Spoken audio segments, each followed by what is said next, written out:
In 2016, UNAIDS estimated there was 657,829 reported prostitutes in the continent of India.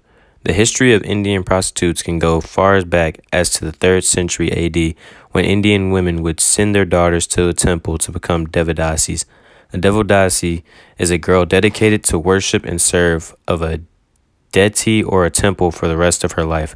The dedication takes place in a putukadu ceremony where is similar in some ways to a marriage.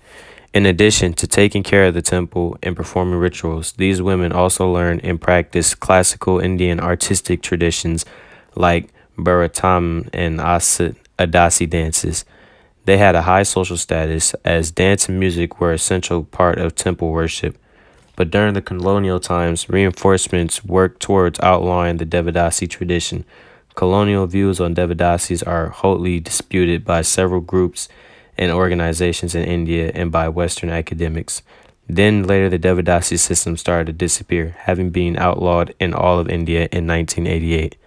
Now prostitution in India is at an all-time high and becoming a center of sex workers and sex traffickers.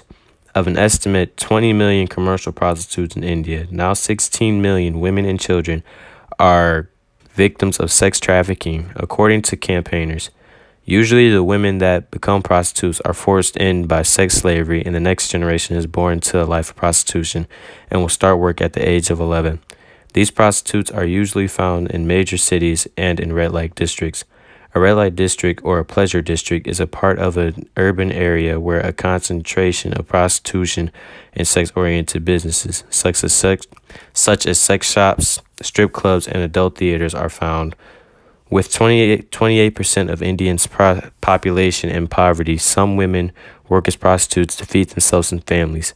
Today, the women charge up to 500 rupees, which is equivalent to $8 American, for sex, and girls ages 12 and 16 can earn up to 2,000 rupees, which is $32 American. And usually women keep a small amount of their pay because their pimps take a vast majority out their pay.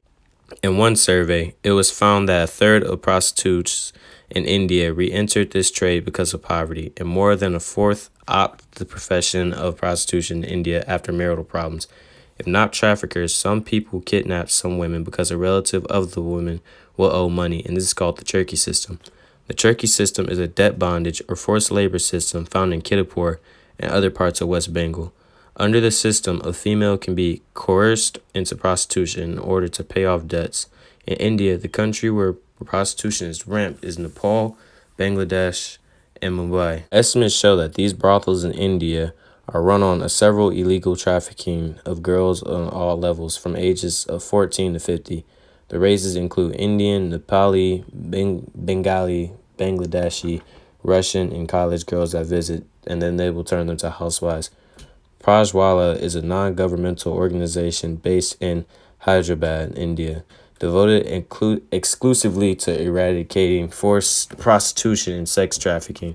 Founded in 1996 by Miss Sunthia Krishan and Brother Jose, the organization actively works in the areas of prevention, rescue, rehabilitation, reintegration, and advocacy to combat trafficking in every dimension and restore dignity to the victims of commercial sexual exploitation. And out of its 200 employees, 70% are survivors themselves. You can visit their website at www.prajwalaindia.com/contact us or call at 084-14237-304.